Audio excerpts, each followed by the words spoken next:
Maison Glace, c'est un tiers-lieu qui a émergé à partir d'un ancien centre de vacances militaire, un centre de vacances qui était désaffecté en 2012 et qui a été récupéré par la mairie pour y installer un projet au service du territoire, de la revitalisation de la commune.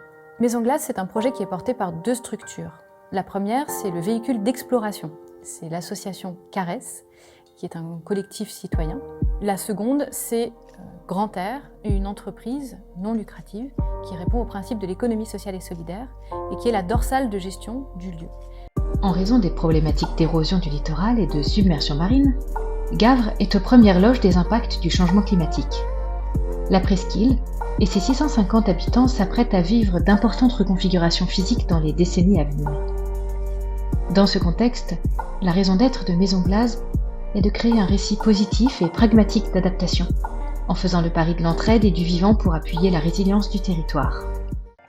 Après 3 ans d'existence, nous cherchons aujourd'hui à apporter de nouveaux services au territoire et à diversifier notre projet d'insertion.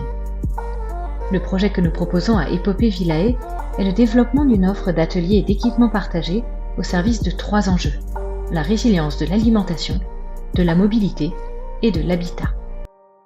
Travailler sur la résilience alimentaire, c'est commencer par mieux transformer et conserver les aliments que nous pouvons trouver autour de nous. Algues, produits de la mer, fruits et légumes. Pour cela, nous souhaitons mettre aux normes notre cuisine semi-professionnelle et nous doter de petits équipements de conserverie, de séchage et du fumage des aliments. Nous pourrons ainsi organiser des ateliers et mutualiser les équipements avec les particuliers qui le souhaitent. Pour accueillir les autres services additionnels, nous avons besoin de rénover 2 anciennes soutes à munitions du 19e siècle. Une fois assainis, ces locaux pourront accueillir un atelier partagé pour le bois et pour la poterie et servir de camp de base pour la réparation de vélos.